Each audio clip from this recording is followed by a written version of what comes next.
Namaste, welcome to Arthaniti. Today, I want to decode a news item that I read where Himachal Pradesh, the state which have faced election just recently, the new government is planning to shift back to the old pension scheme. Now, this is not the case only with Himachal Pradesh, but Punjab, which had assembly elections last year, is also planning to shift to the old pension scheme.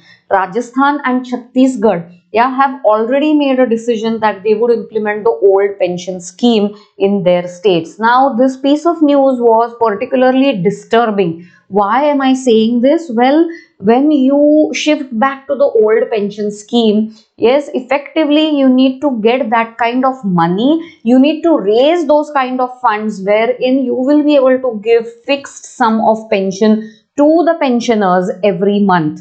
Correct. Now, before going into why this is a problematic situation, let me tell you in short what the old pension scheme was, what is the new pension scheme, and why shifting back to the old pension scheme seems like a wrong idea, so like a very bad idea. Well, to start with, what was the old pension scheme? Well, the old pension scheme was not only implemented in India but many countries in the world, and it was used in practice till the early 2000s. Okay, what the scheme was basically where current lot of central government employees effectively paid for the pension of the pensioners, right? The pension was paid from the contribution that the current working population, the current central government employees contributed towards pension, either by way of monthly contribution or a lump sum. Whichever way they contributed towards pension, this sum collected was used to pay the pension of the pensioners. But this started becoming problematic. What was the reason? What was the reason that this caused problems, budgetary problems, not only on the central government but also on the states? Well, one of the basic reason was increase in the age limit of the population.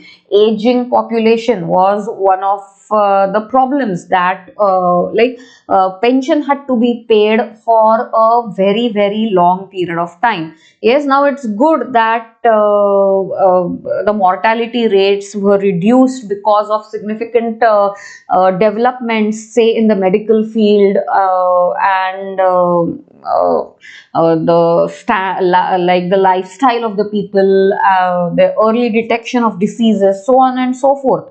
But it caused a huge amount of pressure on the central and the state governments. Why? Because pension had to be paid till the person was alive, correct? So aging population was one of the reasons why this scheme faced problems. And see, as and how people started retiring, more and more provisions had to be made for the pensions that were to be paid to these pensioners, correct? So it would have been a lot of burden on future generation of employees as well. Plus, long term sustainability of such a scheme came to be questioned, and that is why in 2003, yes, after a lot of deliberations and thought, the new pension scheme was adopted during the Atal Bihari Vajpayee government. So all employees, central government employees who joined after 1st January 2004 were eligible for pension under the new pension scheme. Now, a limit of up to 10% of your basic plus DA was set, which could be contributed towards this new scheme. You got tax benefit under section 80C for contributions up to 1.5 lakh rupees. Correct? Initially, this new pension scheme was launched only for government employees. But since 2009, all citizens of India can contribute to the NPS scheme.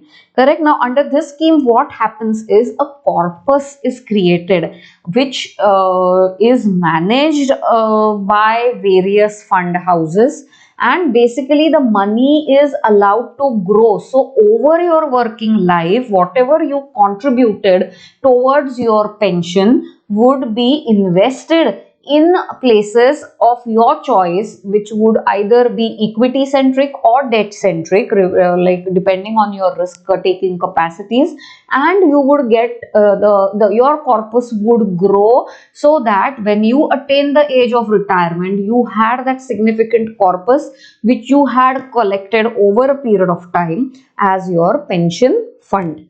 Correct. So this is what the new pension scheme is. Now this does not put pressure on the central government, but going these states, especially these states of Rajasthan, Chhattisgarh, Punjab and Himachal, going back to the old pension scheme is not only going to put a lot of burden on the finances of these already debt ridden states. I will now show you an infograph which shows the debt to GDP, basically how much loans do these states have compared to the kind of production that happens in this state, in these states. So I will show you an infograph which shows the kind of loans that these states, the liabilities, loan liabilities that these states have on them. Now, this infograph, as per an RBI report, shows the debt to GSDP, that is the gross state domestic product, for the states of Rajasthan, Jharkhand, Chhattisgarh and Punjab. Rajasthan having the highest debt ratio. Yes, it is practically going to be impossible for them to finance this extra burden if they shift to the old pension scheme. Yes, the states of Jharkhand, which gives again has 33% of debt to GSDP ratio. Like you also look at the fiscal deficit. Fiscal deficit is the fiscal the revenues that they get, the fiscal revenues that they get, and the expenditures that they carry out is higher than their revenues. Correct. So all these states are under fiscal deficit, and state like Jharkhand, which also gives freebies like free electricity up to 100 units, where Punjab has a debt to GSDP ratio of almost 53%, the highest of the debt to GSDP ratio. Correct. 90% of all the revenue income, like all the income that the state collects by way of taxes and duties, 90% of that income goes towards revenue expenditures like payment of interest and salaries, pensions. Correct. So like if the state decides to go back to the old pension scheme, I really wonder where they are going to get that kind of finance from.